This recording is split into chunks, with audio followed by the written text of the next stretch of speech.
Minute ou deux, le temps que tout le monde puisse nous rejoindre. Voilà. Donc, il y a des personnes qu'on connaît, d'autres qu'on connaît moins. On n'aura pas forcément l'occasion de se connaître aujourd'hui, mais peut-être plus tard.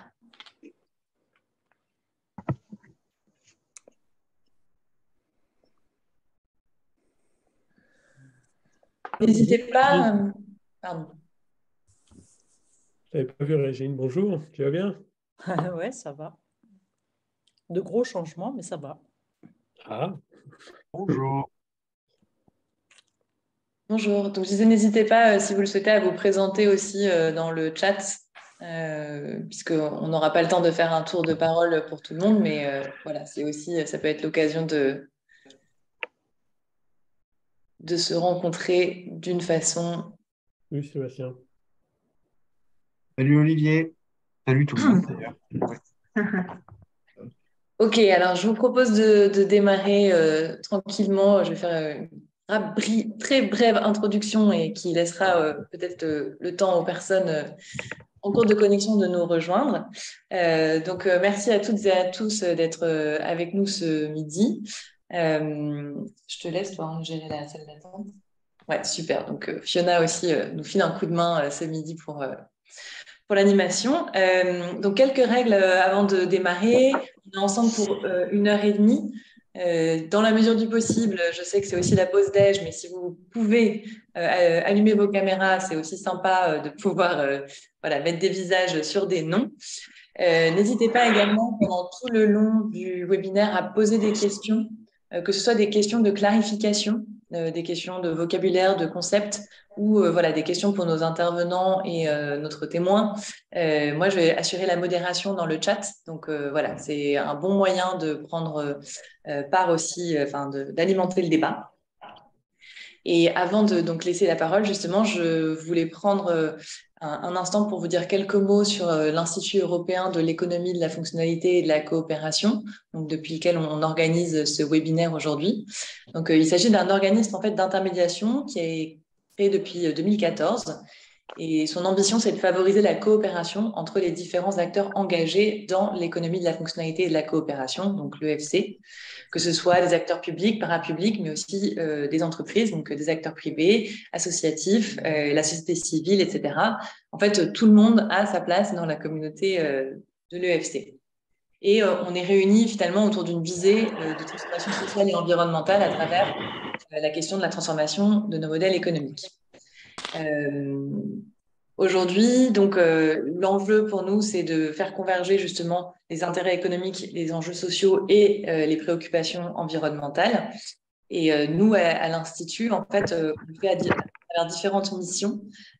D'abord, l'animation de réseaux, donc réseaux d'entreprises, de territoires et réseaux d'associations régionales, donc des clubs dont certains animateurs sont présents ce midi. Par exemple, là, je vois Élodie Guyot de Terre EFC Occitanie, Sébastien Graal, qui anime la dynamique côté Nouvelle-Aquitaine au sein de l'ADI. Voilà, donc merci d'être là aussi avec nous. Et puis, une autre mission de l'Institut, c'est de bâtir et d'animer une communauté de pensée et d'action au service de ces transitions économiques.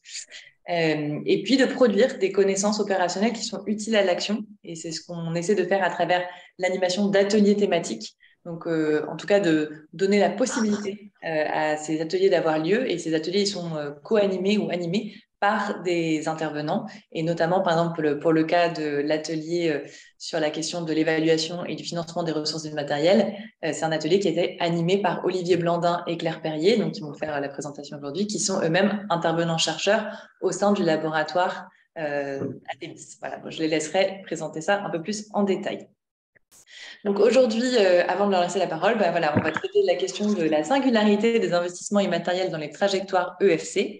Et pour ça, on est très heureuse d'accueillir également Marcel Deboeuf, que je vais laisser Olivier et Claire vous présenter. C'est à vous. Alors, Olivier, tu y vas? Oui, bonjour à J'essaie toutes de... et tous.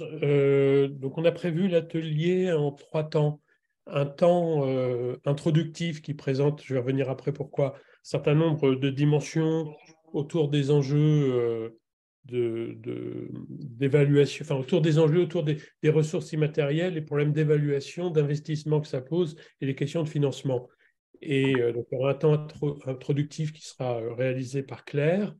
Et puis après, nous aurons un témoignage de Martial Deboeuf, donc de l'entreprise Ceru Ingénierie, qui nous a semblé intéressant de solliciter pour ce témoignage, parce que l'entreprise de Martial, et Martial en l'occurrence, s'est engagée dans une trajectoire de l'EFC suite à un accompagnement qui a dû commencer en 2019, je crois, mais peut-être pas.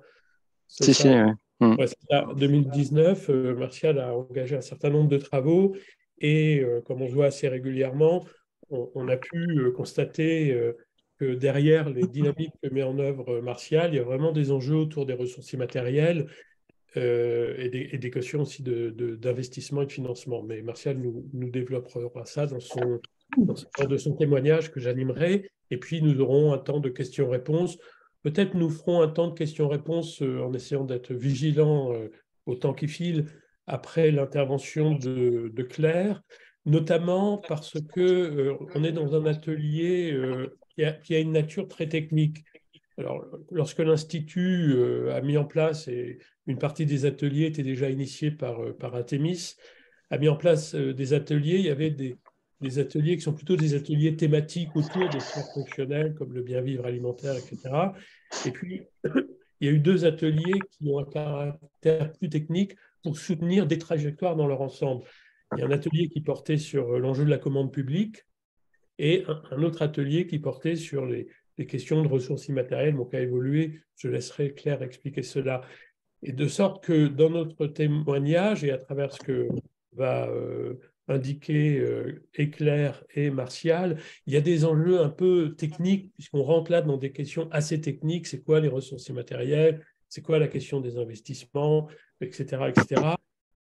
Donc, on va essayer d'éclairer ça. Et si vous avez des questionnements sur des enjeux de fond qu'on ne pourra pas présenter là dans un geste un peu rapide d'une demi-heure de présentation, on pourra toujours revenir après ou vous adresser des documents qui permettent d'aller un peu plus loin sur des concepts et des notions, en sachant que ce travail sur l'atelier a commencé dès 2000, je ne sais plus quoi, mais ça fait une dizaine d'années au moins qu'on travaille là-dessus.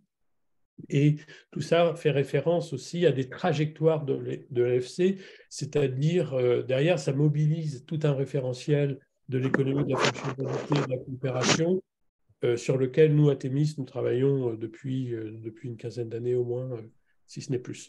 Voilà. Donc, je laisse Claire présenter un peu le cadre un peu conceptuel et les questions qui se posent derrière ces enjeux de ressources immatérielles, d'investissement immatériel et un peu de financement. Et puis, nous pourrons avoir peut-être quelques questions dans le chat avant de passer au témoignage de Martial. Chère Claire, je te passe la Voilà. parole. Bonjour. Donc, effectivement, là, l'idée, c'est de vous éclairer cette question de la singularité des investissements immatériels et de reprendre pour cela l'origine de l'atelier, en fait, et la manière dont les questions d'investissement et de financement avaient été posées à l'époque. Donc, en fait, cet atelier, effectivement, il date avant même la création de l'Institut. Il avait été créé par Artemis dans le cadre d'un club qui était précurseur et qui s'appelait à l'époque le Club Économie de la fonctionnalité et développement durable. Donc, on voit bien qu'on était dans le paradigme de l'économie de la fonctionnalité, mais pas encore dans l'économie de la fonctionnalité et de la coopération. Et donc, dès le départ, l'atelier posait un certain nombre de questionnements sur comment est-ce qu'on finance finalement un modèle économique de type serviciel dans lequel l'immatériel tient une place essentielle et y compris en particulier la question des ressources immatérielles. Comment aussi intégrer l'enjeu de développement durable? Donc là, maintenant, c'est des questions auxquelles on est beaucoup plus facilement à l'aise, mais c'était l'idée de comment est-ce que finalement on s'engage vers l'effet ciseau, c'est-à-dire de réduire la part des ressources matérielles au profit du développement de ces fameuses ressources immatérielles. Et donc, tout ça pointait effectivement que la question des ressources immatérielles dans une dynamique servicielle, elle est stratégique et c'est ça qui est le levier de croissance ou de développement de l'entreprise et en même temps, on a du mal à repérer ce que c'est. Et alors là, le constat qui était fait, puisque l'atelier c'était sur la question de financement, c'est que les banques elles-mêmes avaient du mal à financer ces ressources immatérielles parce qu'elles avaient du mal à l'appréhender, mais ce qui est normal, puisque y compris les dirigeants d'entreprise et les entreprises elles-mêmes ont du mal à l'appréhender. Donc, toute la question de ce développement immatériel était uniquement fondée sur une approche par fonds propres, c'est-à-dire finalement, au fur et à mesure, on nourrit l'activité qu'on espère immatérielle, mais on ne sait pas très bien comment la repérer et la faire financer. Et donc, au départ de cet atelier, la question était d'emblée plutôt la question du financement externe de l'entreprise en essayant de s'adresser à des acteurs, en particulier bancaires. Et donc, toute la suite de se dérouler va vous montrer qu'on a aussi changé de braquet par rapport à ces questions. Donc là, le périmètre était effectivement extrêmement large puisque l'objectif, c'était de construire une démarche alternative. À un moment donné, donc tout un ensemble de concepts n'était pas forcément stabilisés ou articulés entre eux. On voit bien qu'on a la notion de ressources immatérielles qui à l'époque est une notion mais qui n'est pas forcément véritablement un concept articulé. Et puis une première focalisation sur la question des financements externes et du financement général et non pas du développement. Voilà. Et alors après, ce qui s'est passé, c'est qu'il y a eu toute une évolution de la dynamique de l'EFC et y compris des apports justement en matière de doctrine. Donc, ce qu'on appelle une doctrine pour ceux qui ne sont pas familiers de ces questions, c'est pas quelque chose qui a vocation à être doctrinaire ou doctrinal, mais c'est au contraire des concepts qui sont très opérationnels et qui sont une manière de nommer des choses qui existent déjà là, pour à la fois les soutenir, les renforcer et aider à agir dans une perspective de transition passant là par l'économie de la fonctionnalité et de la coopération. Par exemple, le terme de ressources immatérielles que j'ai déjà cité, à un moment donné, c'était plus un terme, une notion, on ne savait pas très bien de différencier par rapport à la question des actifs immatériels qui étaient parfois utilisés, des personnes utilisent aussi le mot de capital immatériel, et donc cette notion-là, tout au long de cette trajectoire qui n'est pas celle de l'atelier, qui est celle de l'ensemble, qui est celle de l'atelier aussi, mais qui est celle de l'ensemble de la dynamique de l'EFC, ça a permis de solidifier ce concept de ressources immatérielles et de réussir à l'articuler à la fois à un enjeu qui est central dans l'approche de l'EFC, qui est la question du travail, et en même temps de l'articuler avec la dynamique de développement de l'entreprise et la question du développement durable. Voilà. Donc, sans citer tout ce qui a évolué, on voit bien qu'il y a des choses très importantes qui ont évolué dans cette doctrine et dans la conception de l'EFC. C'est-à-dire que déjà, on sort du mot croissance et on se dit ce qui nous engage, nous intéresse, c'est la question du développement. On sort d'une idée d'un modèle cible qu'on chercherait à atteindre et qui serait figé, mais on voit bien qu'on est dans une logique de trajectoire par étapes. On a progressivement aussi introduit les questions d'organisation réflexive qui passent par la mise en place de dispositifs réflexifs, c'est-à-dire des dispositifs qui font retour sur le travail réel et qui solidifient à la fois l'engagement des personnes, mais aussi le développement de l'entreprise. Et sur la question aussi monétaire, on s'est intéressé à la manière de construire un financement auprès d'acteurs qui sont engagés mais qui eux-mêmes s'engagent dans une logique de dépenses acceptables au regard de la valeur qui est produite pour eux et pas donc dans un financement qui serait purement un financement externe. Et donc tout ça, finalement, fait que je vais vous proposer un peu rapidement et un peu au galop là, est fondé sur quelques acquis que je vous propose, qui est de dire que le développement de l'entreprise dans une perspective EFC donc s'inscrit dans une logique de trajectoire par étape qui est arrimée au développement de ces ressources immatérielles, qu'elles soient internes ou en lien avec son écosystème territorialisé. Et que du coup, si on est dans cette logique-là, pour soutenir le développement de l'entreprise, il faut absolument pouvoir être en capacité d'appréhender ce que sont ces ressources immatérielles et de même être en capacité d'appréhender les dispositifs singuliers, et ça c'est le cœur du webinaire aujourd'hui, à mettre en place pour les développer, puisque des investissements immatériels sont des dispositifs qui, avant tout, ont pour objectif de soutenir, de renforcer les ressources immatérielles. Et que la question du financement externe, finalement, elle intervient dans un second temps, de manière mesurée aussi pour ne pas mettre en péril la viabilité financière de l'entreprise, et elle doit aussi s'articuler à la dynamique de développement des ressources immatérielles. Voilà, c'est ce qu'on va voir aujourd'hui, c'est le menu que je vous propose rapidement. Alors, désolé pour ceux qui connaissent des alchémas, parce que ça va être une redite. Désolé pour ceux qui ne le connaissent pas, parce que ça va être très rapide. Mais globalement, l'enjeu des ressources immatérielles, c'était de l'articuler à la question de la dynamique de l'entreprise. Et donc, comment les appréhender? On voit bien que quand on a une activité productive ou quand on engage du travail, donc on va s'appuyer sur un ensemble de ressources matérielles. Donc ça, c'est assez facile à voir. Ça peut être des équipements, des locaux, des consommations intermédiaires. Et puis, on s'appuie aussi sur d'autres ressources, c'est-à-dire tout le reste. Et c'est quoi tout le reste? À la fois, c'est du travail, mais on voit bien que c'est pas que du travail. C'est aussi l'accumulation primitive qui a été faite de ressources immatérielles, des compétences que les personnes ont déjà engrangées, les outils qui peuvent exister, la pertinence de ce qui a été fait en matière d'organisation ou en matière d'offre. Donc, tout un ensemble de ressources sur lesquelles on va s'appuyer. Et donc, le travail va à la fois mobiliser des ressources existantes et en même temps créer pour les acteurs une expérience. Et ce mot d'expérience, il est central et il explique pourquoi, quand on vous parle d'économie de la fonctionnalité et de la coopération, on vous parle en permanence de REX, parce que REX, ça veut dire retour d'expérience, et donc ça veut dire qu'il s'agit bien là, à travers les REX, de pouvoir faire aller à la source de l'expérience qui a été mobilisée, à la fois pour soutenir l'expérience des acteurs, mais aussi pour la socialiser, pour professionnaliser les acteurs et pour faire en sorte que cette expérience, qui est une expérience singulière à un instant T, elle puisse à ce moment-là être aussi réintégrée dans le développement de l'entreprise et de l'organisation.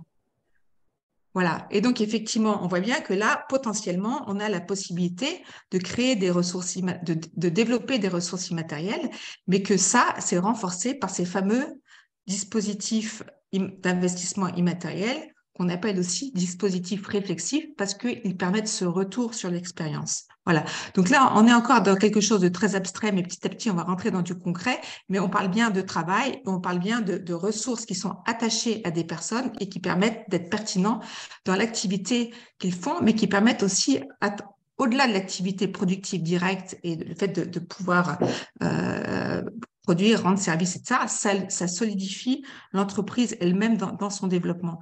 Donc, deux points à ce stade. Plus l'activité qu'on engage est nouvelle, expérimentale, parce que, par exemple, en s'engageant dans une trajectoire EFC, on va essayer de pouvoir faire évoluer sa proposition de valeur, on va essayer de faire évoluer la manière de contractualiser, donc on va tester des choses, donc on va avoir des personnes qui vont s'engager dans quelque chose de nouveau. Puis il est important aussi de mettre en place des dispositifs de REX qui soutiennent cet engagement et cette innovation de la part des acteurs. Donc ça, c'est un point très important à l'esprit parce que c'est pas forcément naturel, parce qu'on peut se dire il y a déjà des personnes qui vont prendre du temps pour aller faire des choses qui les sortent de leur travail productif, et en plus, je vais devoir en plus les mobiliser sur des dispositifs de REX qui vont aussi consommer du temps. Donc, on voit bien que là, on va aussi avoir quelque chose qui va modifier la question du rapport au temps de travail. Et puis, un autre point qui est important à avoir à l'esprit, c'est que là, on a le schéma d'une activité productive, on va dire d'un cycle de production, mais que ces ressources immatérielles, elles s'accumulent au fil des cycles de production, et donc, au fur et à mesure, elles se consolident, elles se renforcent, et on arrive à une logique de patrimonialisation. Voilà. Donc, là aussi, c'est un peu... on voit bien qu'on n'est pas dans des ressources sécables comme les ressources matérielles, mais au contraire, ce sont des ressources qui sont partageables et patrimonialisables. Et c'est ça qui est intéressant, c'est qu'en fait, elles se détruisent pas si on les partage. Au contraire, elles se renforcent. Voilà. Alors, je ne vois pas s'il y a des éléments dans le chat parce que je suis concentrée. Non, ça va à ce stade, vous n'êtes pas encore mort. Bon. Pour l'instant, tout le monde se suit. Voilà. Alors après, l'enjeu, c'est les caractériser parce qu'en fait, on voit bien que tout le monde intuitivement sait qu'il y a des ressources immatérielles, que chacun peut aussi les nommer de manière différente et c'est pas grave. Mais finalement, déjà, on peut essayer de repérer qu'il y a 4 grandes catégories de ressources immatérielles qui vont être facilement nommées par les dirigeants et qu'on reprend aussi, qui nous paraissent centrales. C'est d'une part la question des compétences individuelles et collectives. Donc ça, je pense que tout le monde ne peut que être d'accord avec ça. La question de la confiance aussi, elle est très importante dans les relations humaines, dans les relations de travail en interne comme en externe.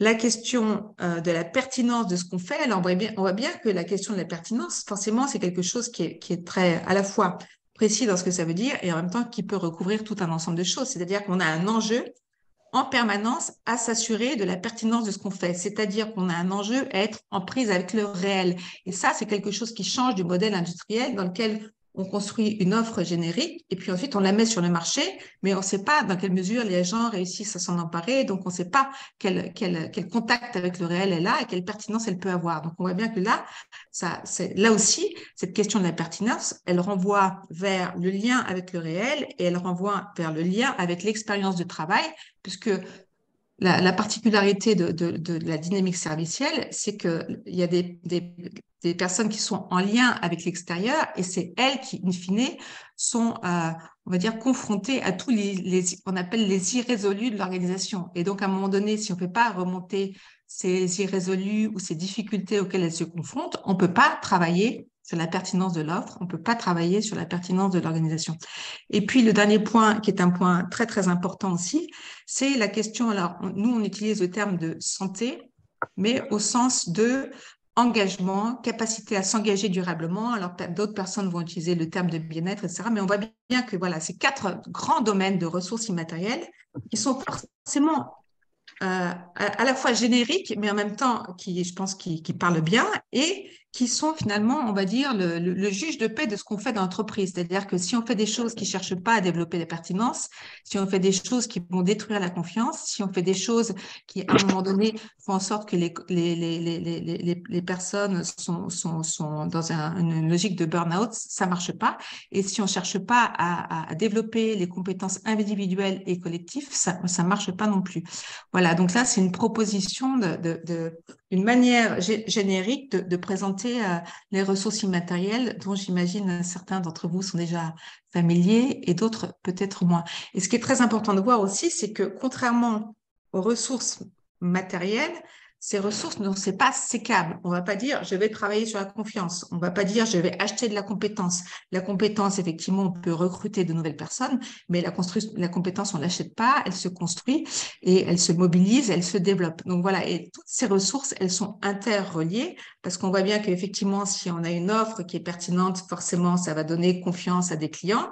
Ça va faire en sorte que les collaborateurs aussi vont pouvoir renforcer leurs compétences à travers la manière de travailler avec le client et pouvoir développer cette offre en permanence, etc. Donc, on voit bien que tout ça, c'est interrelié et donc forcément, c'est quelque chose qui est un peu nouveau dans la manière d'apprendre les choses et les ressources économiques de l'entreprise. Voilà. Donc, je fais une petite pause que je suis désolée, j'ai tendance à parler assez vite, hein, mais... Alors là, une petite pause pour vous parler d'un site qui est en ligne depuis septembre 2018, qui s'appelle Cap Immatériel, qui a été conçu par Athemis à l'occasion d'une demande du ministère de l'Économie et des Finances, et particulièrement de la Direction générale des entreprises, pour aider à faire en sorte que les dirigeants de TPE et de PME en particulier puissent réussir à mieux prendre conscience de leurs ressources immatérielles pour en faire justement des atouts stratégiques au service de leur développement. Et donc, je ne vais pas vous donner tout le cadre de ce travail-là. Je vous invite à aller le consulter parce qu'il est consultable. Vous aurez beaucoup de choses là-dedans. Et donc là, ici, simplement, ce que je voulais vous indiquer, c'est que ça propose ici une définition. Alors, l'exercice de la définition, il est toujours compliqué dans cet univers immatériel, particulièrement. Mais voilà, c'est de dire que finalement, les ressources immatérielles d'une entreprise, ce sont des ressources non mesurables, non dénombrables, qui constituent des leviers majeurs de création de valeur et de différenciation. Donc, à la fois, elles ont un impact décisif dans la production elle-même. Hein, je pense que vous en êtes bien conscient. Dans la production, la question des compétences, elle est centrale. Mais en même temps, elles jouent aussi un rôle déterminant dans la capacité de l'entreprise à construire sa singularité et donc d'améliorer sa compétitivité par différenciation. Compétitivité, ce n'est pas des termes qu'on utilise beaucoup, mais ça faisait plaisir au ministère de l'Économie et des Finances. Et puis surtout, d'assurer sa pérennité à long terme. C'est-à-dire que plus on solidifie ses ressources immatérielles, plus on solidifie l'entreprise et on assure sa pérennité à long terme. Voilà. Et alors, le paradoxe de ça, c'est que ce sont des ressources qui sont associées à la dimension humaine de l'activité de l'entreprise, à la qualité des relations de travail et de la coopération. Et donc, on voit bien qu'on a une difficulté, parce que c'est un paradoxe, mais c'est une difficulté en même temps qu'il faut lever, c'est que ce sont à la fois des ressources stratégiques pour l'entreprise, ce sont des ressources économiques de l'entreprise et en même temps, elles ont un lien intime avec la question de l'engagement subjectif des personnes dans le travail. Donc, comment faire? Eh bien, c'est justement toute cette question des investissements immatériels qu'on va pouvoir aborder. Voilà.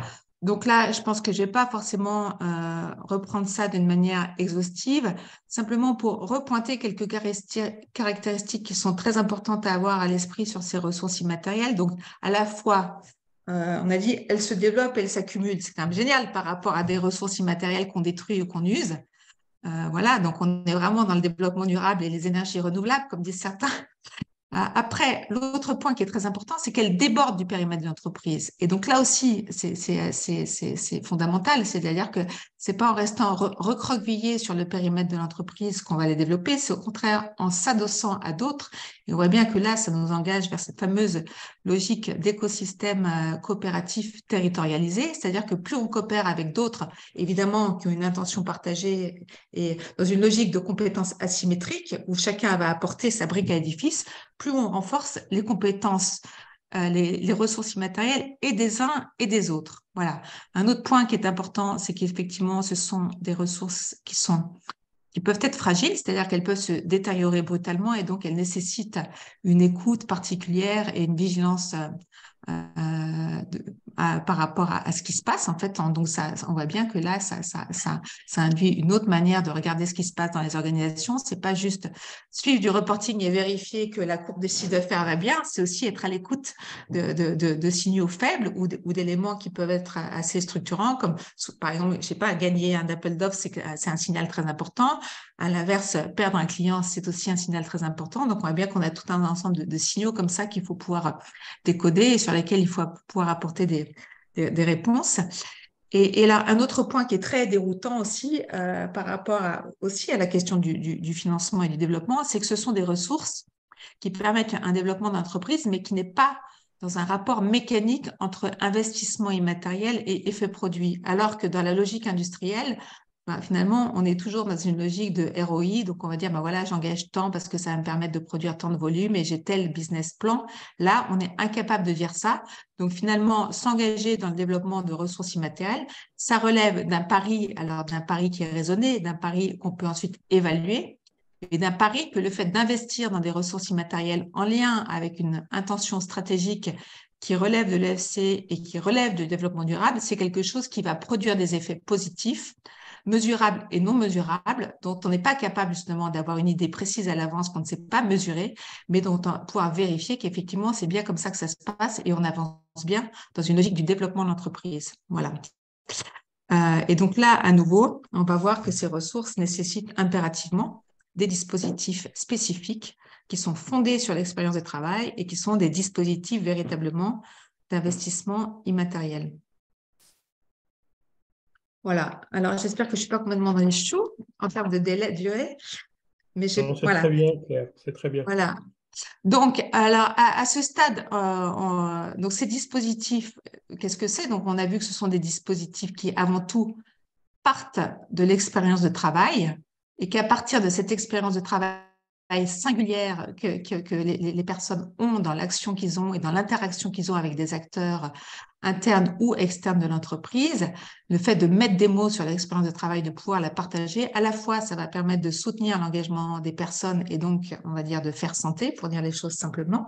En même temps, ça va permettre, quand on est dans une logique de tenter des choses, d'expérimenter une nouvelle offre, etc., ça va permettre de professionnaliser, de faire en sorte que la manière d'avancer puisse être partagée avec d'autres, que ça puisse construire des règles de métier, que ça puisse aussi construire de l'innovation ou des changements dans la manière de faire. Donc, on voit bien que c'est des temps qui sont des temps donc qui vont être du temps de travail, donc il faut dégager de l'activité productive, mais qui sont des temps qui vont développer de la ressource. Voilà. Et ce qui est important aussi de savoir, c'est que ce sont des temps qui souvent peuvent nécessiter l'animation d'une personne formée, notamment à cette question de la subjectivité et aussi peut-être à la doctrine et à la manière dont tout ce qu'on fait là, ça construit une manière d'avancer dans le développement de l'entreprise. Et à ce stade, donc, c'est des dispositifs qui en général, soutiennent à la fois la professionnalisation, l'innovation, mais aussi l'évaluation qu'on fait, mais il peut y avoir aussi, mais ils sont inscrits en général dans une finalité première qui était assignée. Par exemple, on peut avoir des dispositifs de groupes de pairs qui visent véritablement à faire en sorte de soutenir la professionnalisation des uns et des autres dans une perspective d'évolution de métier significative, comme ça arrive très souvent dans le FC. On peut avoir résolument des dispositifs qui visent une innovation servicielle et qui peuvent d'ailleurs s'appuyer aussi sur des clients, sur des bénéficiaires, parce que là aussi, on cherche délibérément, entre guillemets, à travers ces dispositifs, l'innovation. On va s'appuyer sur l'expérience du travail de ceux qui sont pertinents pour intervenir sur cette innovation. Même chose pour l'organisation. Et puis, on va avoir différents dispositifs d'évaluation qui sont très importants parce qu'on voit bien que dans cette logique de trajectoire par étape, eh bien, si on veut pouvoir avancer sur la nouvelle étape de la trajectoire, on a besoin de pouvoir évaluer où on en est, c'est-à-dire qu'est-ce qu'on a réussi à faire à ce stade, quels sont les résultats de ce qu'on a fait, quels sont les effets utiles qu'on a réussi à produire, sur quoi au contraire on a à choper. Qu'est-ce qu'on a réussi à développer comme ressources immatérielles qui ont été en soutien de ce qu'on fait et à l'inverse, qu'est-ce qui nous a manqué, donc comment on peut être plus loin. Donc on voit bien que cette logique de trajectoire par étape, elle est dans une logique de boucle comme ça, de boucle réflexive. Là, on est en train de débaucher l'idée d'une conception réflexive, c'est-à-dire qu'on avance comme ça par itération réflexive et à ce moment-là, c'est à travers ces dispositifs qu'on peut construire étape par étape le développement de l'entreprise. Alors, il y a quelque chose qui est très particulier sur ces dispositifs. Donc, forcément, ça correspond à des temps de travail d'une part et à des charges externes si on fait appel à un prestataire. Et donc, ce qui est un peu déroutant, c'est que comptablement, ce sont des charges d'exploitation. Donc, on va dire, ça va peser sur mon compte d'exploitation. Mais en même temps, et effectivement, c'est un investissement. Donc, c'est là que, en fait, le pari, c'est aussi de se dire le fait d'investir à un moment donné dans mon compte d'exploitation en ayant des temps que je détourne du temps productif direct et en ayant des coûts externes parce que je fais appel à quelqu'un qui est formé à ce type d'animation, ça va produire des effets, y compris monétaires dans l'avenir qui vont justifier cet investissement. Mais on voit bien que là, ce qui est compliqué, effectivement, c'est que sur un plan comptable, c'est une charge et sur un plan économique, c'est un investissement. Voilà. Et donc ça, c'est un premier point qu'il faut avoir à l'esprit, c'est-à-dire qu'il faut réussir dans les charges d'exploitation de l'entreprise à repérer ce qui relève d'investissement. Il faut voir comment est-ce qu'on réussit dans un premier temps à les autofinancer, mais pourquoi pas voir comment on réussit aussi à faire en sorte de trouver d'autres formes de financement parce que c'est ça qui construit le développement. Voilà. Et après, évidemment, il va y avoir d'autres types d'investissements matériels et immatériels qui vont être engagés pour soutenir le développement de l'entreprise, par exemple de la formation externe, un recrutement, l'appel à du conseil d'entreprise, des outils de gestion ou d'autres outils.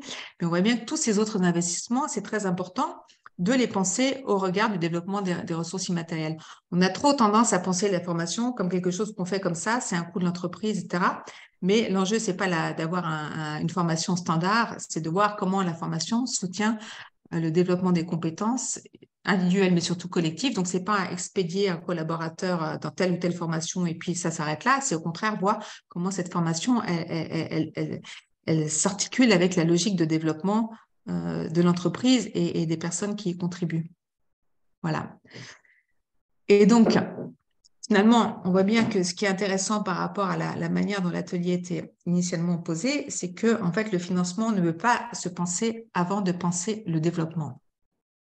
Et donc, tout ça donne à avoir une autre conception du développement d'entreprise. On voit bien qu'on est sorti de la question de la croissance avec une logique de trajectoire par étape qui est articulée au développement des ressources immatérielles avec, vous voyez, ce système réflexif-là d'éléments d'évaluation qui permettent au fur et à mesure des avancées de la trajectoire et des objectifs qu'on se donne de pouvoir faire un retour pour pouvoir définir la prochaine étape. Et on voit bien que là, on a un développement qui est beaucoup plus résilient que dans un modèle classique où on se projetterait vers une cible parce qu'à la fois, on a une intention stratégique partagée aussi avec les acteurs de l'écosystème qui va tirer le modèle, mais qui est pas fermé.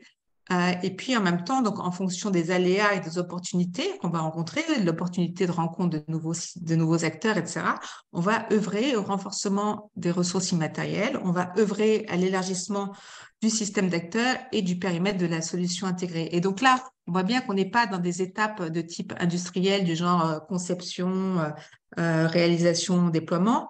On est dans des étapes qui vont en fait mobiliser différents domaines. Par exemple, si on cherche à construire une nouvelle offre, eh bien, à ce moment-là, on voit bien qu'on va à la fois avoir alors, l'évolution de pratiques professionnelles, la conception d'outils, ça va aussi engager vers une évolution des modes de contractualisation. Donc, on peut avoir une étape qui serait ça, et puis on regarde où est-ce qu'on en est sur les différentes choses que ça mobilise.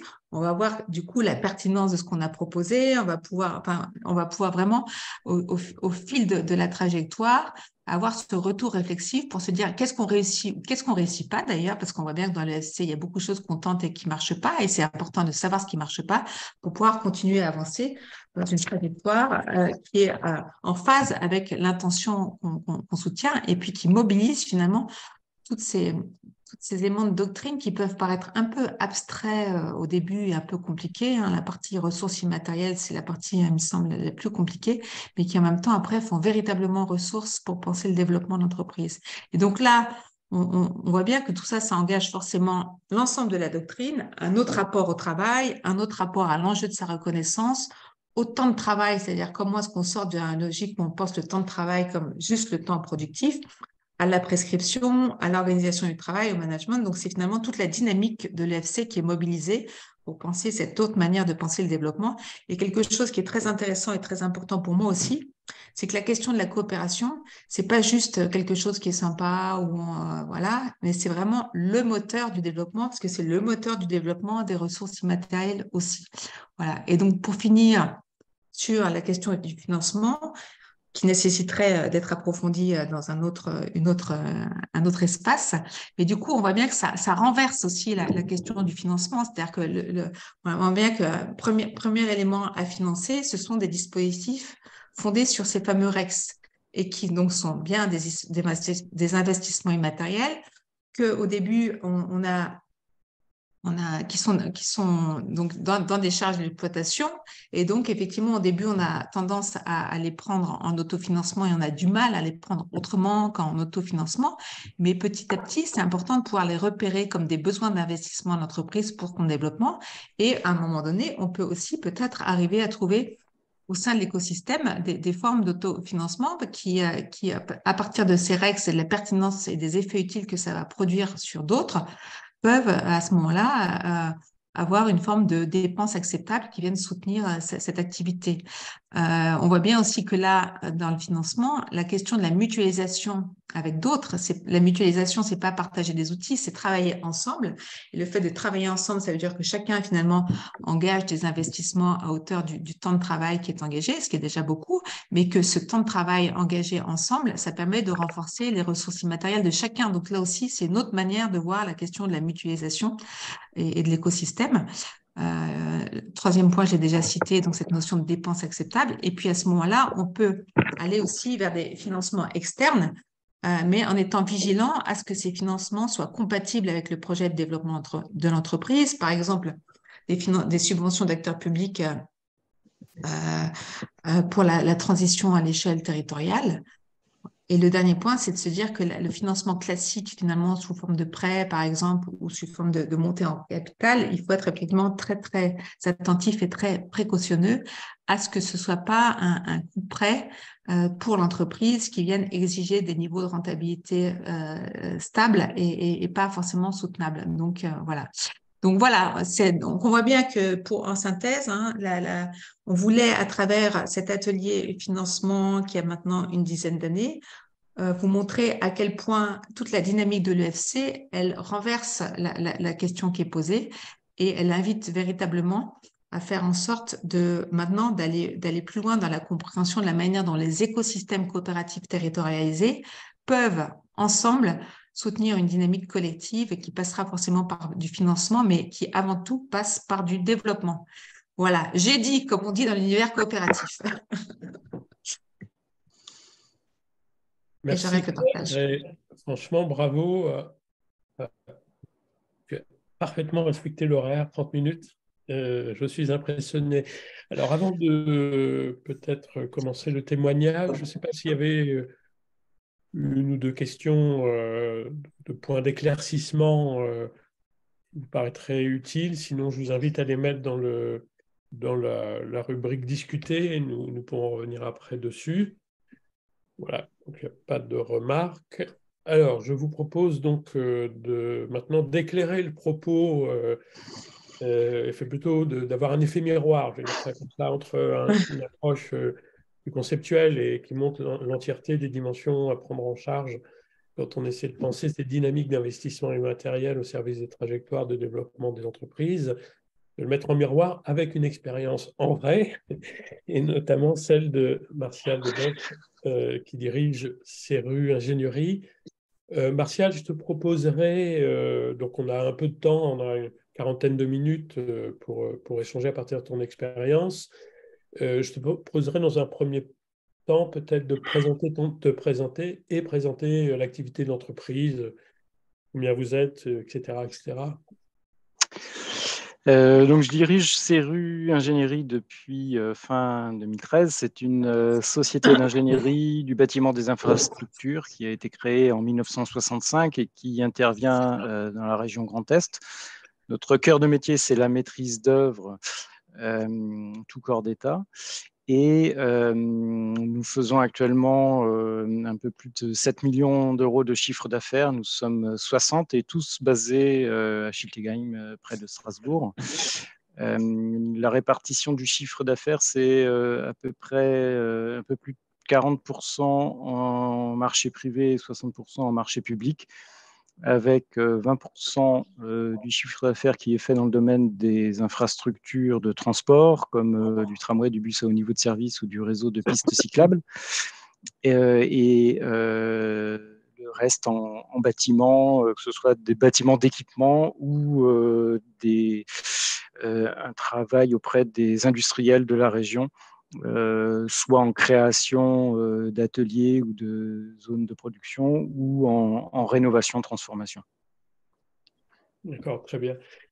Alors, Marcia, je propose pour expliciter un peu comment cette dynamique de trajectoire s'est engagée dans ton entreprise sous ton impulsion. Peut-être de commencer en indiquant, si tu le veux bien, quand vous êtes rentré, donc comme j'indiquais, tu as suivi un accompagnement en 2019, et puis après tu as cheminé et continué à avancer largement. Peut-être nous indiquer quand tu es rentré dans le dispositif d'accompagnement, à quelle principale limite était confrontée votre entreprise qui t'a incité à ce moment-là à essayer de trouver le pas de côté ou des réponses par rapport à un certain nombre de limites que vous pouviez rencontrer. Pardon. Alors la première limite, c'était la limite du coût. C'est-à-dire qu'on était confronté, et on l'est toujours, à la loi du moins 10 ans. Notamment en marché public, c'était systématiquement le moins cher qui gagnait les appels d'offres. Et en marché privé, on était mis en compétition avec des concurrents qui pratiquaient une baisse de leurs tarifs pour remplir leur carnet de commandes. Chose qui n'était pas compatible avec notre modèle économique, puisque nous, de par notre souhait de continuer à délivrer un travail de qualité et à travailler sur des projets complexes, nous n'avons pas fait le choix d'une politique low cost, on va dire. Donc ça, c'était la première difficulté. La deuxième difficulté auquel on a été confronté, notamment sur les chantiers, c'est que l'image négative, tenace que l'on a du bâtiment, c'est quelque chose que l'on vit tous les jours. C'est-à-dire que sur un chantier, c'est celui qui crie le plus fort qui a raison. Et c'est encore le cas aujourd'hui. Et donc, moi, j'avais de plus en plus une difficulté à un décalage entre cette façon de travailler sur le chantier et ce qu'on voulait développer en termes de bien-être dans l'entreprise. C'est-à-dire, je n'étais plus en accord avec cette attitude, avec le fait de voir nos conducteurs de travaux ou nos chefs de projet qui rentraient du chantier avec la boule au ventre parce qu'en fait, ils avaient passé toute leur journée à subir cette loi de la jungle qui, dans une société civilisée, me paraissait complètement incompatible avec les évolutions de nos modes de travail et ce qu'on voulait développer au sein de l'entreprise. Et puis, le dernier problème auquel on a été confronté et qui est lié à cette loi de la jungle, c'est que 70% des chantiers en France ne se terminent pas dans les délais. Or, en tant que maître d'œuvre, on est payé au forfait. C'est-à-dire, quelle que soit la durée de chantier, quel que soit le dépassement de délai de cette durée de chantier, notre rémunération restera la même. Et donc, forcément, ça aboutit à un modèle économique qui ne permet pas de dégager des marges qui, derrière, vont nous permettre d'innover, d'apporter de nouvelles solutions aux problématiques que l'on rencontre sur les chantiers. Et c'est notamment pour cela que depuis la fin de la Seconde Guerre mondiale, la façon de travailler sur un chantier de bâtiment n'a pas connu de gain de productivité, contrairement à ce qu'on peut connaître dans l'industrie. Ouais, oui, c'est très juste. C'est-à-dire que ce sont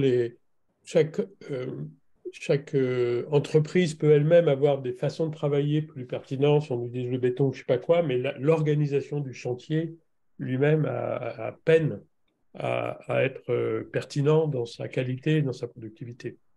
Absolument. Ouais. On a, en fait, contrairement à un maître d'œuvre qui a la vision globale du chantier, le problème, c'est que lorsqu'on arrive en phase de réalisation du projet, eh bien, chaque entreprise va défendre sa chapelle et elle n'a plus cette vision globale du projet, ce qui fait qu'on aboutit à une somme d'intérêts particuliers qui n'est pas du tout l'intérêt collectif. Ouais. Alors, une fois que tu avais fait tous ces petits constats, toutes ces limites auxquelles vous étiez confrontés, qui étaient loin d'être faciles à dépasser, donc vous avez engagé cette dynamique que je qualifierais de trajectoire EFC, pour rester très simple dans le propos. Peut-être tu pourrais nous indiquer qu'est-ce que vous avez mis au travail et qu'est-ce que vous faites, essayez de faire entre la situation d'avant et puis la situation telle qu'on la prend aujourd'hui au moment de notre échange.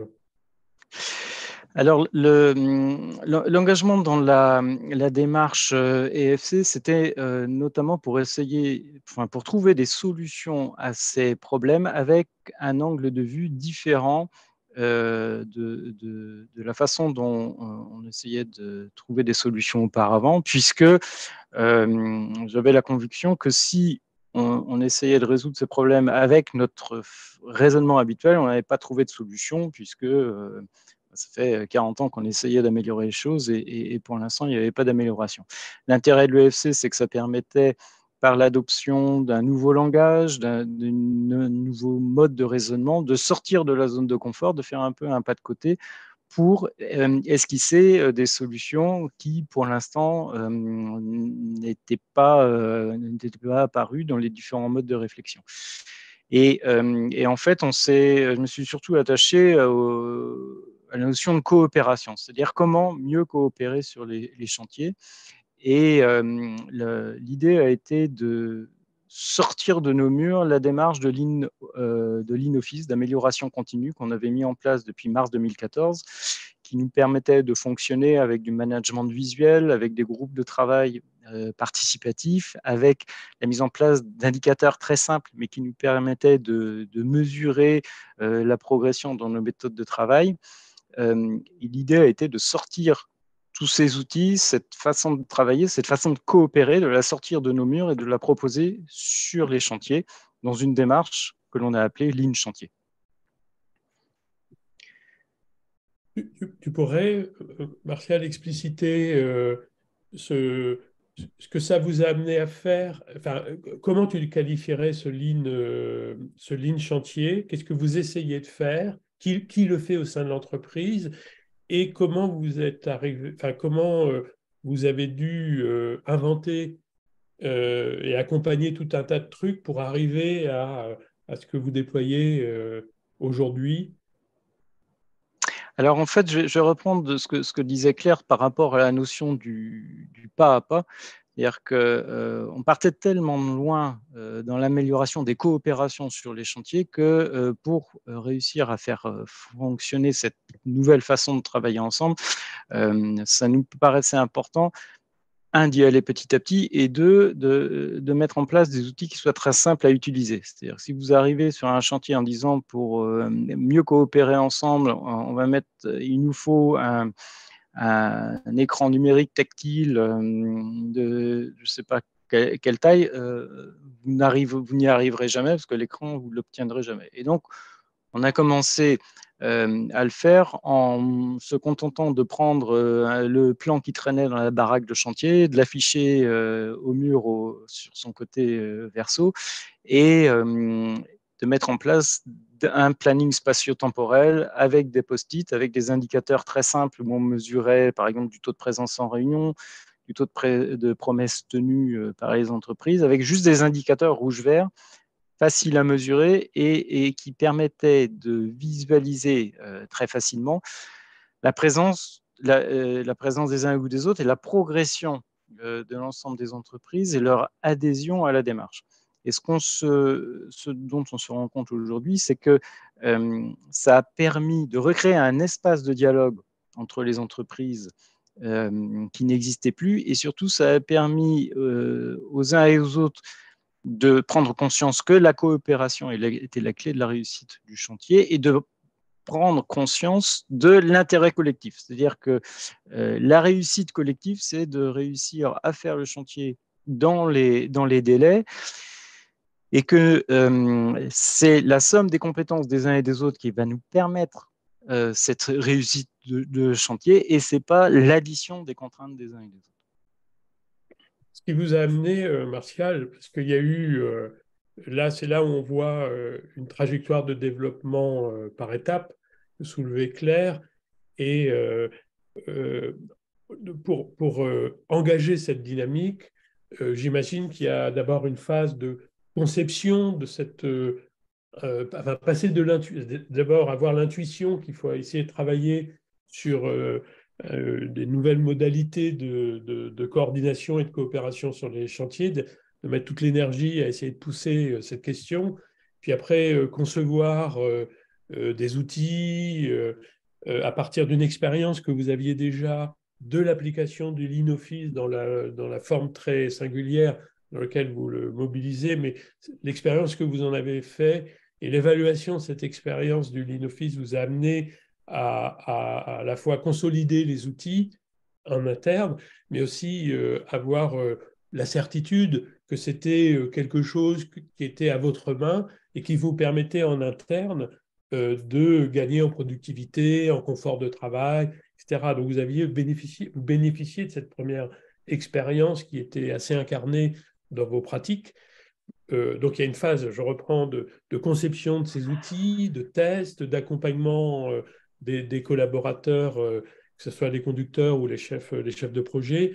Comment s'est passée cette dynamique et comment, voilà, qu'est-ce que vous avez mis en place pour avancer sur ces questions-là et peut-être d'ailleurs comment vous les avez financées? Parce qu'il y a un travail conséquent que tu pourrais éclairer.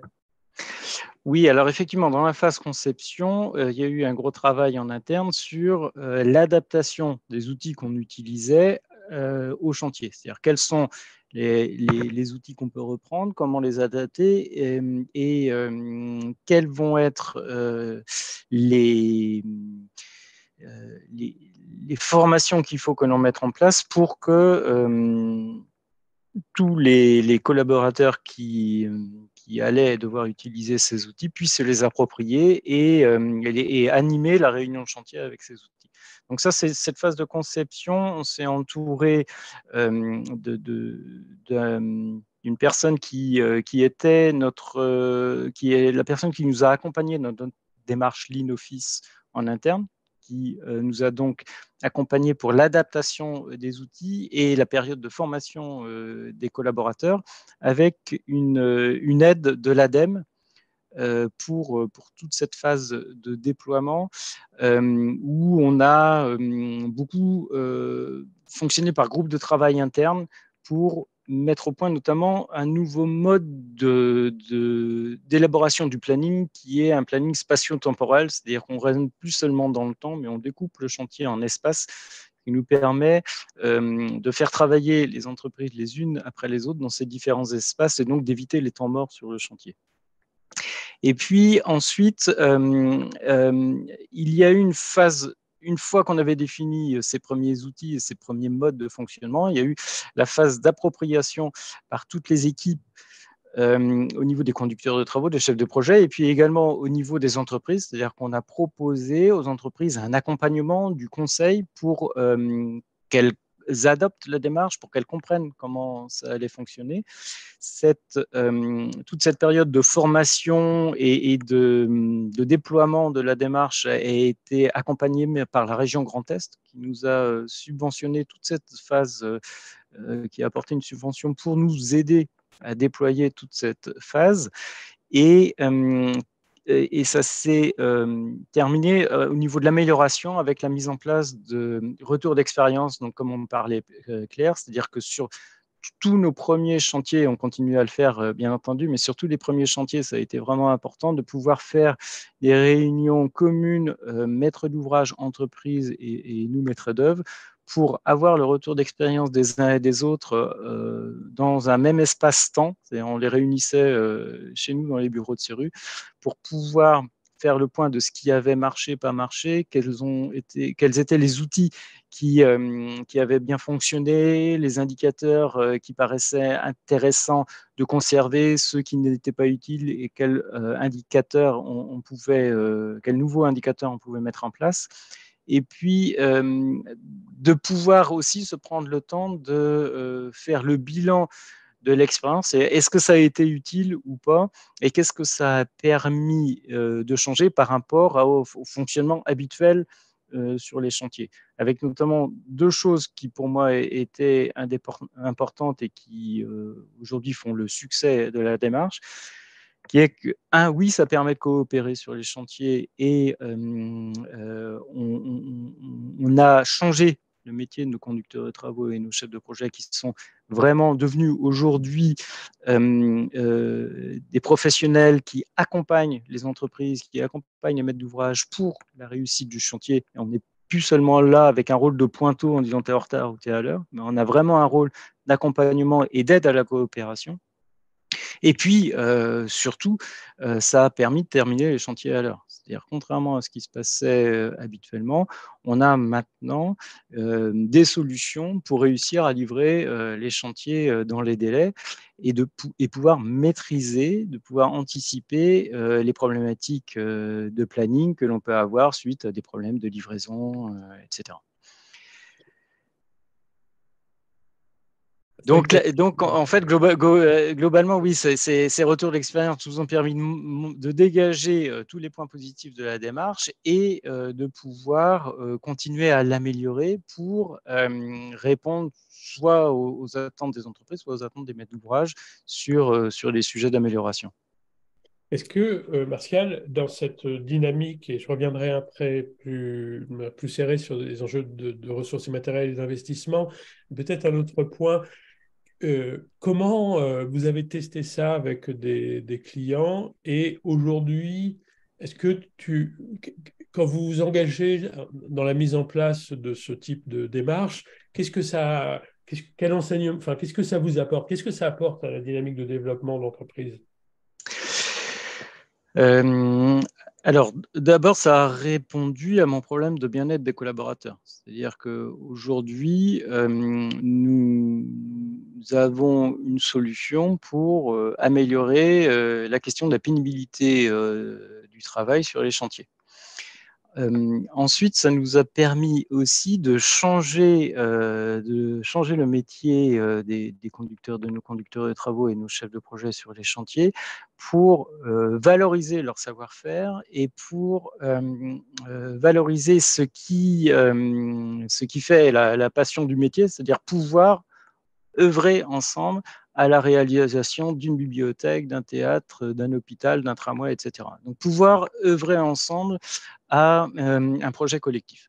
Et c'est quelque chose qu'on avait complètement perdu de vue. C'est-à-dire que ce qui fait qu'on est passionné par ce métier-là était passé au second plan face à l'addition de toutes les contraintes individuelles. Olivier, je crois qu'il y a une question Claire, dans le chat. Et puis, il y a Claire qui a levé la main aussi, donc je te laisse. Avant, on prendra les questions après, on finit peut-être le commentaire, mais Claire, tu voulais dire quelque chose? Je voulais souligner là, du coup, pour faire un peu le lien avec ce qui a été dit, c'est que là, finalement, à travers ces retours d'expérience avec d'autres entreprises, c'est du temps qui a été dégagé, c'est du temps qui a été pris, et on voit bien, donc forcément, voilà, on peut se dire, est-ce que je vais arriver, surtout que je suis justement, au contraire, en délai court à faire ça. Et ce que Martial illustre bien là, je trouve, c'est la multiplicité des gains que ça apporte, mais qui sont des choses qu'on peut pas toutes mesurer, etc. Mais on voit bien que forcément, ça va dans cette logique de pertinence, y compris dans cette logique de performance, et y compris dans cette logique de gain monétaire aussi, parce qu'on sait bien que si on gagne du temps sur un chantier, forcément, c'est aussi des gains monétaires parce derrière, on va perdre moins de temps, on va avoir moins de travail détruit parce que c'est quand même un peu la spécialité sur les chantiers. Je voulais juste faire le lien, voilà, avec ce que j'avais dit, parce que ça, je trouve que c'est une illustration qui est très, très, très, très importante, en fait. C'est-à-dire qu'il faut bien voir derrière cette question des REX, ces temps mobilisés par les uns et par les autres en ayant finalement progressivement ou d'emblée, d'ailleurs, je ne sais pas, la certitude que c'est ça aussi qui construit de la pertinence, du développement, de l'efficacité et y compris du coup donc des gains monétaires qu'on ne sait pas forcément directement attribuer à ça, mais on voit bien que donc ça solidifie, ça pérennise l'entreprise. Voilà.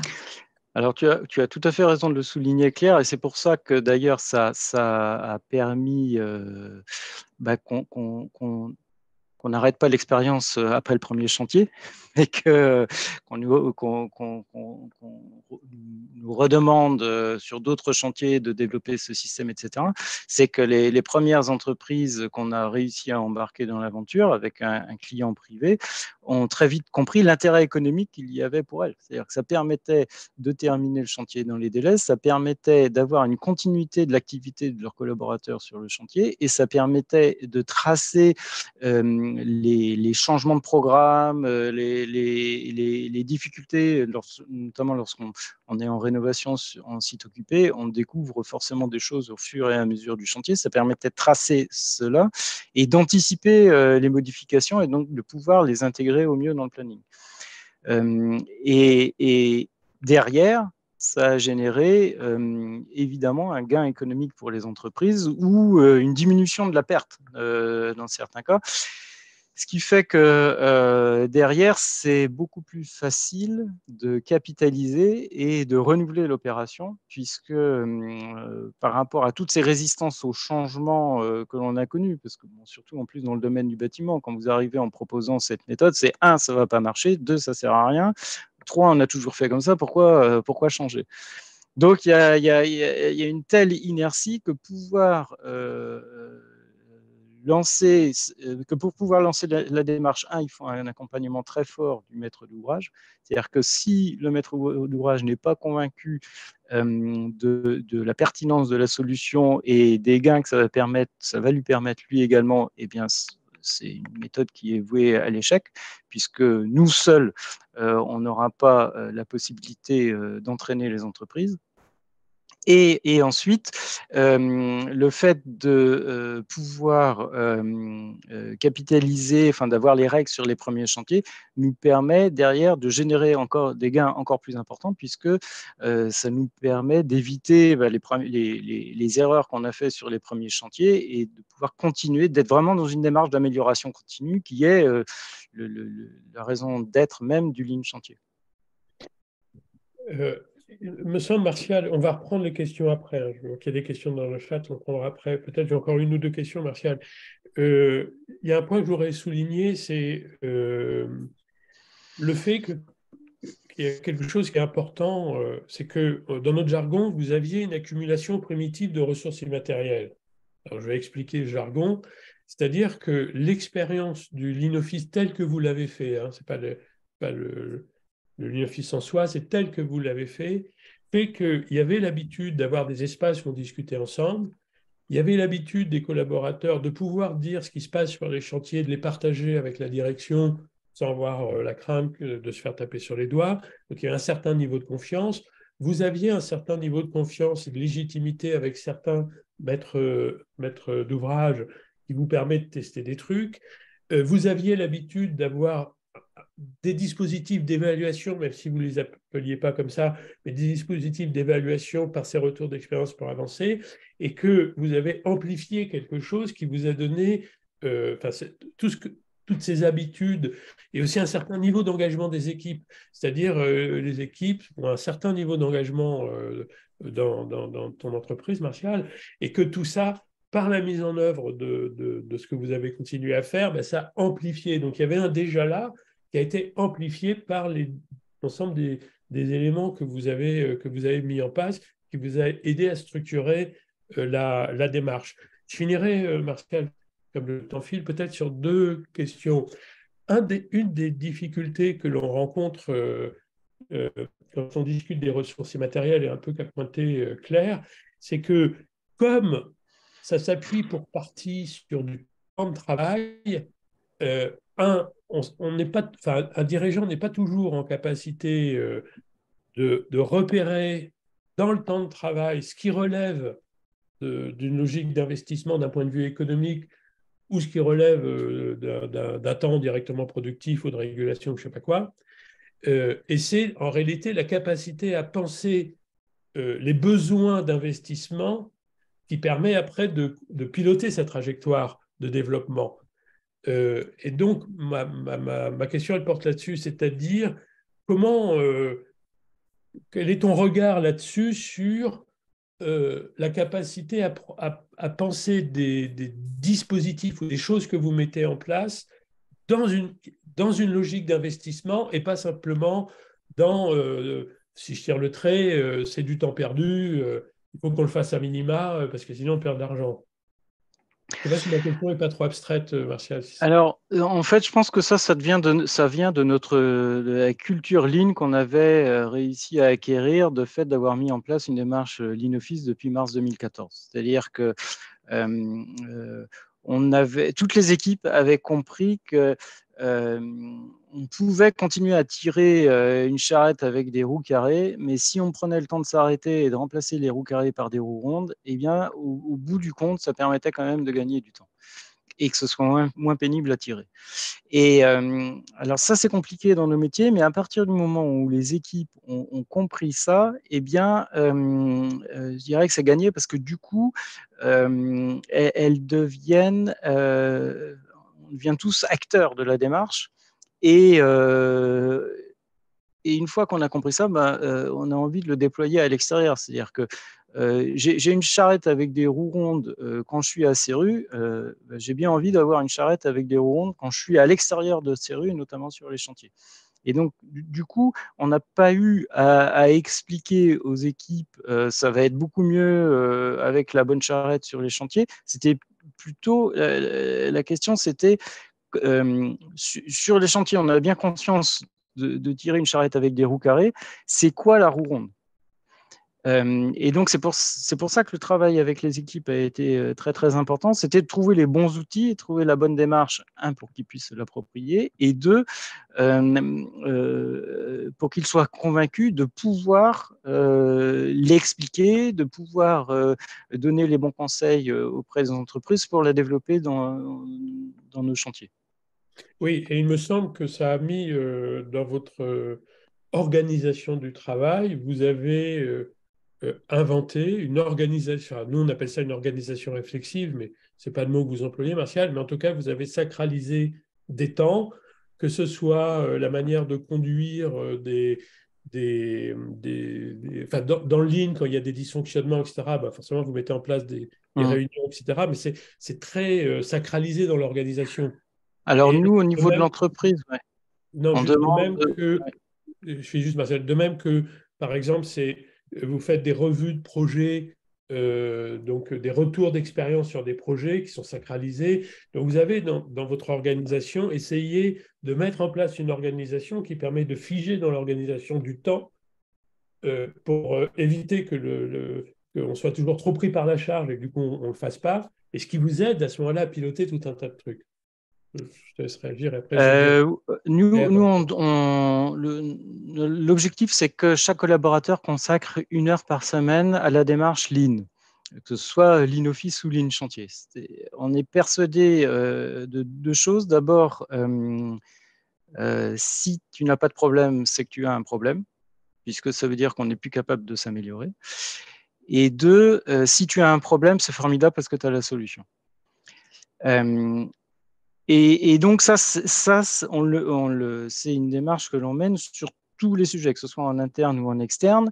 Et le fait que cette démarche soit bien rodée en interne, c'était d'autant plus facile de le développer pour toutes nos problématiques externes. Et donc, on a sacralisé des temps de rencontre, des temps d'échange, que ce soit en termes d'audit d'affaires ou en termes de retour d'expérience chantier, pour pouvoir continuer à s'améliorer, puisque notamment sur des démarches aussi innovantes que le Lean chantier, il faut que l'on soit capable d'apprendre de nos erreurs pour pouvoir proposer des solutions qui vont répondre de mieux en mieux aux besoins des maîtres d'ouvrage des entreprises. Par exemple, là, on est en train de mettre en place une démarche Lean également pour tout ce qui est lié à la logistique du chantier, au plan d'installation de chantier dynamique, aux livraisons, aux zones de stockage, etc. Ce qui n'était pas le cas auparavant. Donc Est-ce vous que êtes je peux faire, formé, Olivier, juste un mot, excuse-moi, oui. Claire, Oui. que je te passe tout de suite. Ce qui est intéressant, alors, le mot que vous employez, vous, c'est le Lean, ce qui n'est pas le mot qu'on emploie dans le FC. Nous, on parle plutôt de groupe de réflexivité, mais ça, c'est pas très grave. Ce qui est intéressant, c'est que ça vous amène à continuer à avancer sur de l'innovation, c'est-à-dire à travailler la pertinence, mais derrière, ça accompagne des enjeux d'engagement, des enjeux de compétences, etc., etc. Je ne reprends pas toutes les ressources immatérielles. Et deux, vous le faites sur la base de l'expérience de travail. C'est ça qui est intéressant. Claire, je te passe la Oui, parole.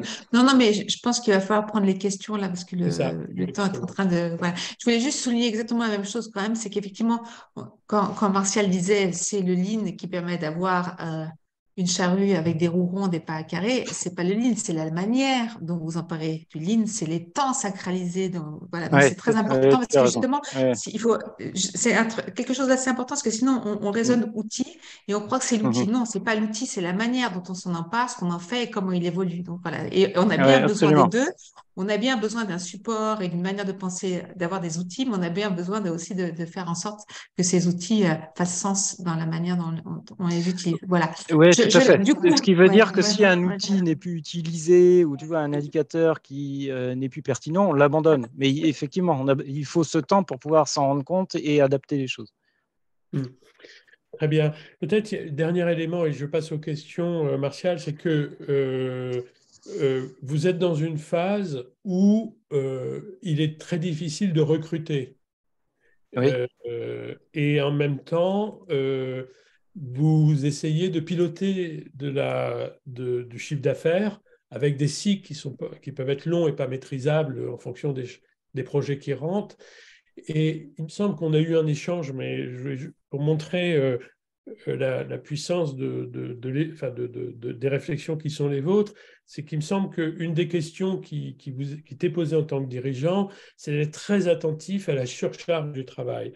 C'est-à-dire à garder des projets, à essayer de piloter l'évolution du chiffre d'affaires avec toute son incertitude vu la nature de vos activités, mais en veillant à maintenir les dynamiques de compétences et à maintenir la problématique de la charge de travail pour éviter la surcharge pour les individus. Est-ce que tu peux nous dire, parce qu'il y a tout un volet qu'on n'a pas développé là avec Martial, c'est aussi comment Martial arrive de plus en plus à essayer d'avoir aussi des signaux faibles, une sorte de sensibilité de son travail de dirigeant sur la manière de piloter la dynamique de l'entreprise.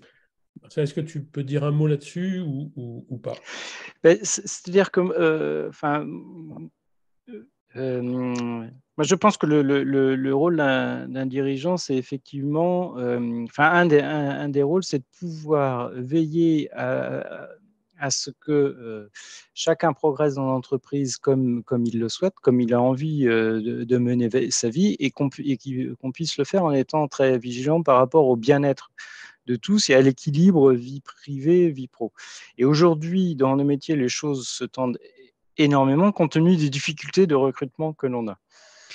L'intérêt je vois bien aujourd'hui l'intérêt de cette démarche mise en place depuis presque 10 ans maintenant, c'est que ça nous permet d'avoir un niveau de dialogue et de confiance et de transparence avec les équipes qui nous permet d'être plus attentifs et plus à l'écoute des problèmes de mal-être au travail, etc.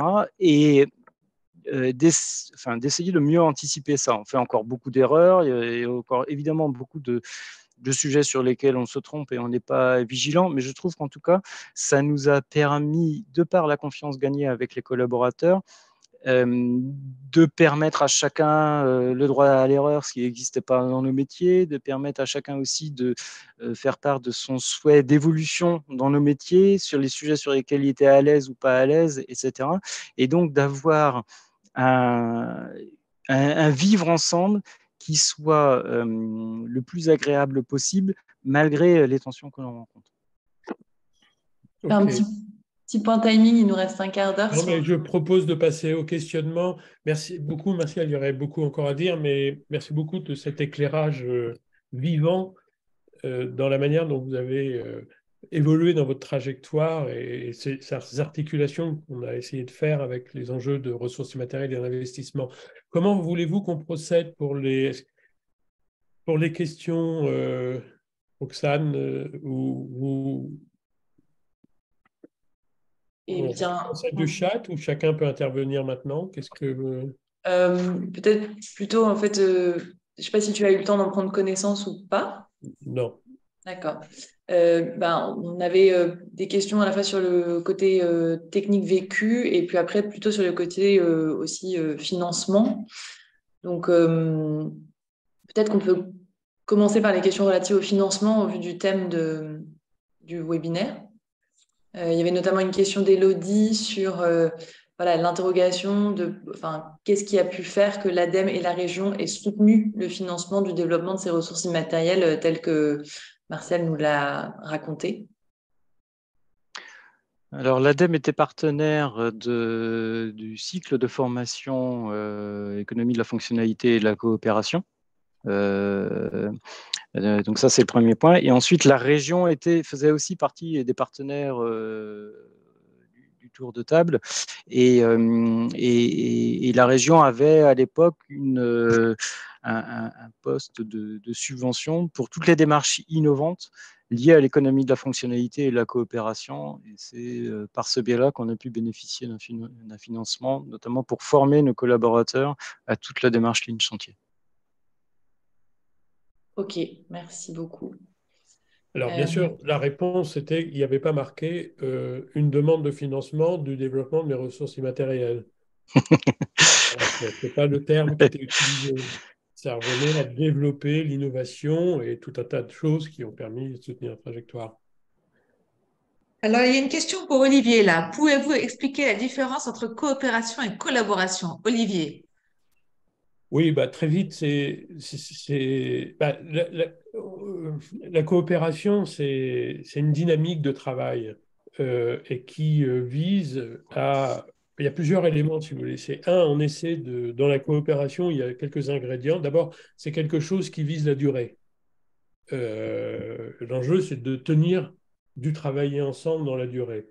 Deuxième élément, c'est que on cherche à être le plus à l'écoute possible des contraintes qu'a l'autre dans son travail, bien sûr vice-versa. Et puis, troisième élément, pourquoi on cherche ça? Parce qu'on cherche, on a un intérêt convergent qui dépasse nos intérêts individuels. Par exemple, là, entre les conducteurs de travaux, le chef de projet, et puis des entreprises qui participent au chantier, l'intérêt commun, c'est quand même que ça se passe mieux sur le chantier, qu'on gagne en souplesse, qu'on se tape moins dessus, qu'on évite de démonter des trucs parce qu'on n'avait pas bien anticipé, on est obligé de casser des trucs. Donc il y a un intérêt autour des enjeux financiers, de qualité, de délai, qui font qu'on cherche à travailler ensemble. C'est ça la coopération. Voilà, je ne vais pas plus loin.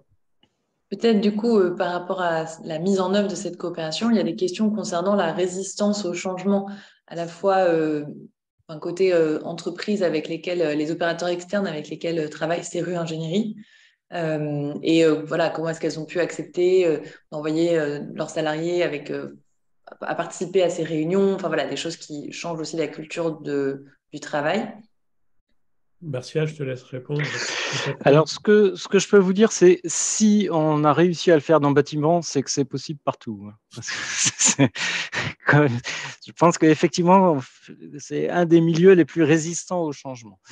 Alors, pour l'instant, c'est des méthodes qu'on a pu développer surtout avec des maîtres d'ouvrage privés, donc des industriels, qui ont la possibilité d'imposer aux entreprises ce mode de fonctionnement. C'est-à-dire que là, on a des clients qui ont dit aux entreprises, notre chantier va se faire avec une démarche de ligne chantier et c'est pas au choix. C'est-à-dire que si vous signez le contrat, on vous oblige à coopérer pour que ça fonctionne dans une démarche de ligne chantier.